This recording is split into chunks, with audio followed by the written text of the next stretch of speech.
안녕하세요. 오늘 여러분과 함께 좀 깊이 들여다볼 자료가 있는데요.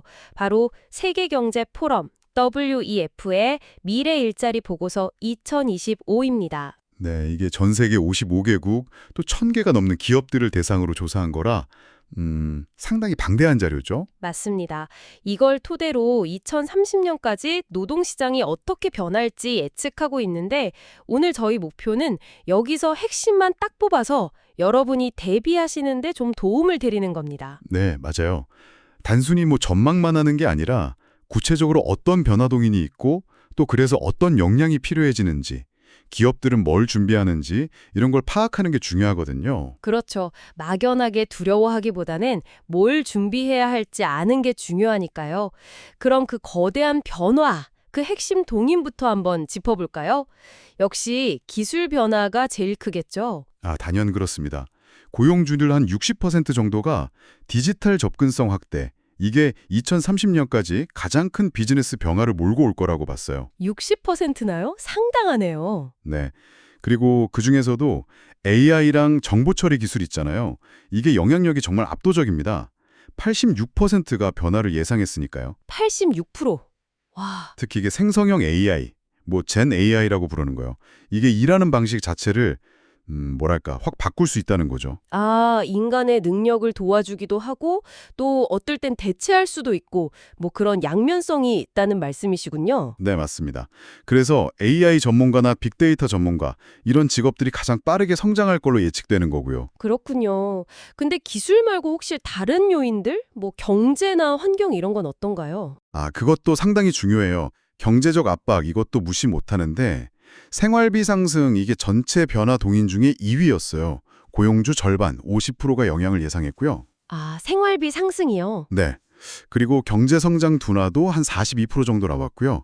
동시에 이제 기후변화 완화 노력, 이게 또 3위, 47%로 중요하게 떠올랐고, 기후변화 적응, 41%, 이것도 관련이 깊죠. 그러니까 친환경 전환, 이것도 노동시장을 바꾸는 아주 큰 축이라는 거네요. 맞습니다. 그래서 재생에너지 엔지니어라든가 환경 엔지니어 같은 직업들이 뜨고 또 환경관리 능력 자체의 중요성도 커지고 있고요. 아하, 그렇군요.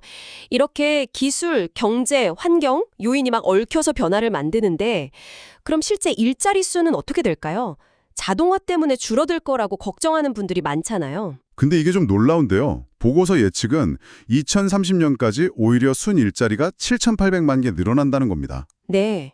늘어난다고요? 네, 물론 새로 생기는 게 한 1억 7천만 개, 사라지는 게 9,200만 개 정도 되니까 그 결과로 순 7% 증가한다는 거죠. 와, 이건 정말 예상 밖인데요? 긍정적인 소식이네요. 그렇죠. 다만 그 새로 생기고 사라지는 일자리를 다 합친 변화율, 이걸 노동시장 구조적 변화율 1000이라고 하는데 이게 22%나 돼요.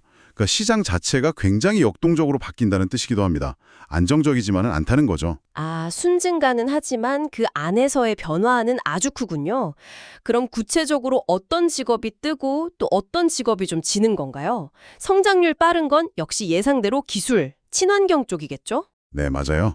성장률로만 보면 빅데이터 전문가, AI ML 전문가, 소프트웨어 개발자, 자율주행이나 전기차 전문가, 환경 엔지니어 이런 직업들이 최상위권이고요.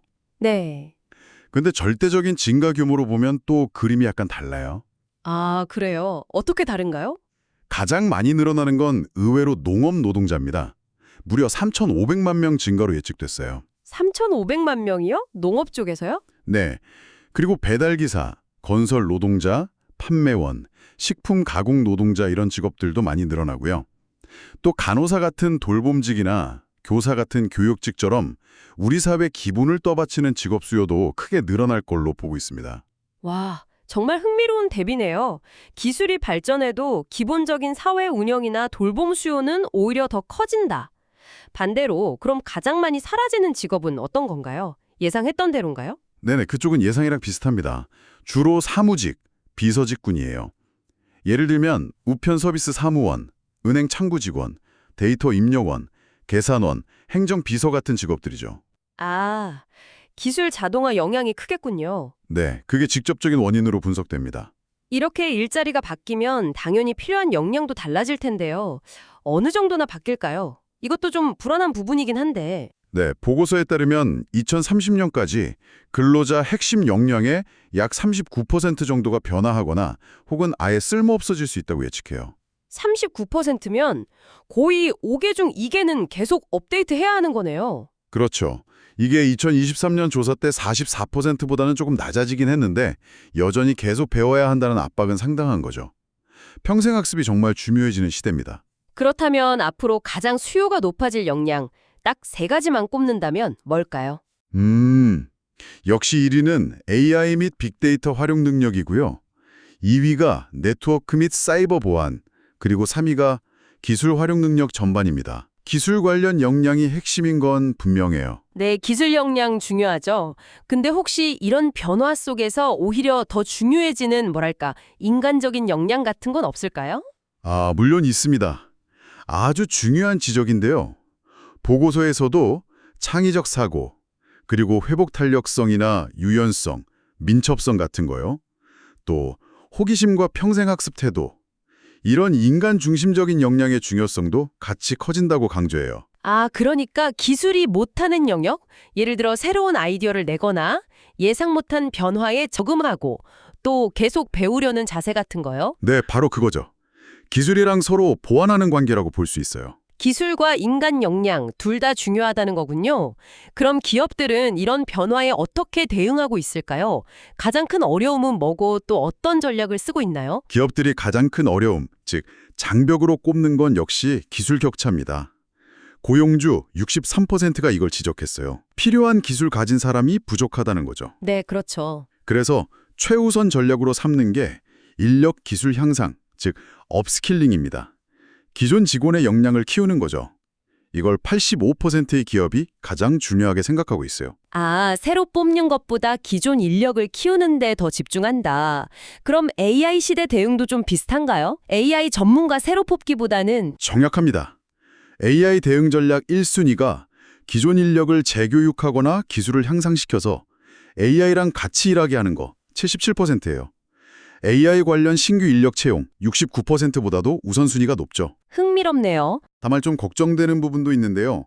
100명 중 59명, 그러니까 절반 이상이 2030년까지 새로운 훈련이 필요하다고 나오는데 이 중에서 11명 정도는 훈련 기회를 얻기 어려울 수도 있다는 점이에요. 이건 좀 고용 불안 문제로 이어질 수 있겠죠? 네, 그건 정말 중요한 지적이네요. 자, 그럼 오늘 이야기 좀 정리해 보겠습니다. 이 WEF 보고서를 보면 기술, 경제, 환경이라는 큰 요인들이 2030년까지 일자리와 필요 역량의 지형을 정말 근본적으로 바꾸고 있다는 걸 알 수 있었습니다. 네, 특히 AI와 디지털 기술, 그리고 친환경 전환, 이게 핵심 동력이고요. 그 결과로 기술 역량의 중요성이 엄청 커지고 있지만 동시에 창의성이나 적응력, 또 평생학습 태도 같은 인간 중심 역량도 그만큼 더 중요해지고 있다는 점. 맞습니다. 그리고 기업들은 이 기술 격차를 메우고 직원들의 역량을 키우는 데 집중해야 하는 과제를 안고 있고요. 네, 이 보고서는 물론 큰 그림을 보여주지만 사실 변화의 속도나 양상은 여러분이 계신 산업이나 지역마다 다를 겁니다. 그래서 마지막으로 여러분께 한번 질문을 던져보고 싶습니다. 여러분의 분야에서는 앞으로 어떤 구체적인 변화가 예상되시나요? 그리고 이렇게 빠르게 변하는 기술 역량과 또 시간이 지나도 변치 않은 인간적인 역량 사이에서 여러분 자신은 어떤 균형점을 찾아 나아가야 할까요? 한번 생각해 보시면 좋겠습니다.